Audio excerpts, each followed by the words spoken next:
Hello there, hope you are doing well. In this video we will go over how to complete the weekly challenge Conservation of Energy within the Master Crota Abyss encounter.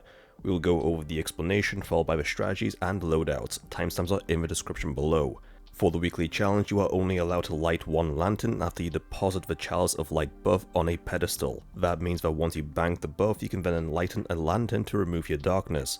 From there you have to reach the next pedestal and bank the buff again before you can enlighten another lantern. I'm going to assume that by now you know how to do the raid, so we will get straight into the strategies. There are two here that you can use. Strategy number 1. You give yourselves numbers from 1 to 6. Number 1 picks up the buff and you can run to the first lantern where you wait. Number 2 takes the buff off you once you are ready so that you can become enlightened.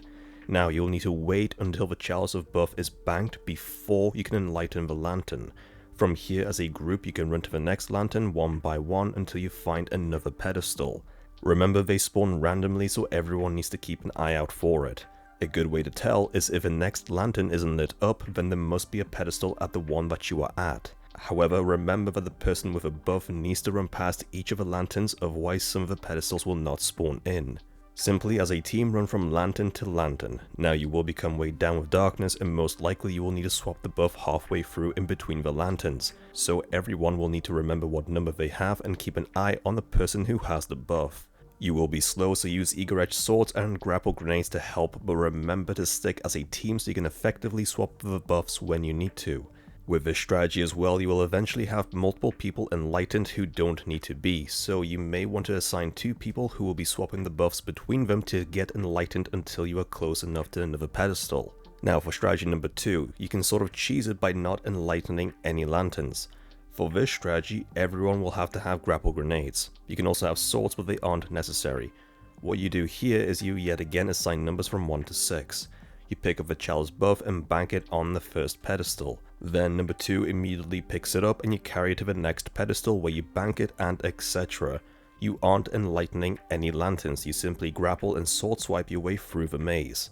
For this we had 3 hunters with grapple who would use their supers to create grapple points in the sky so the rest of us could use them to grapple without losing our grapple grenades.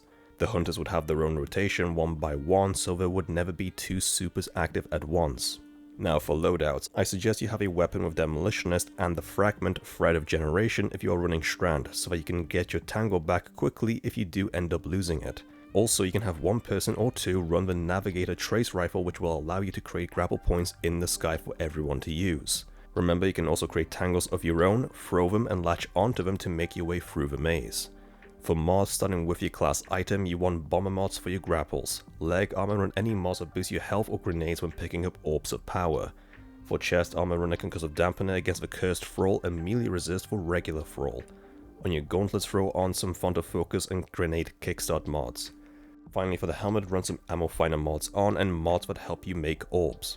If you are using the first strategy then run an arc build to get amplified and have someone with arc souls as they make short work of the thrall. Regardless of which strategy you use, once you get to the final plate you will need to bank the Chalice buff for the final time to the left of the plate. From there pick it up and begin swapping it, banking your enlightenments onto the plate to activate the bridge. Since this is on Master, you will be facing barriers and unstops at the end, so make sure everyone is capable of dealing with them. Try to bank on the plate at least twice and once the bridge is formed, just race across it. And there you have it, that's how you complete the Conservation of Energy challenge within the Master Crota Abyss encounter. If you have found the video to be helpful then please like, share and post a comment. Don't forget to subscribe for more Destiny 2 guides. Thank you for watching and I'll see you all next time.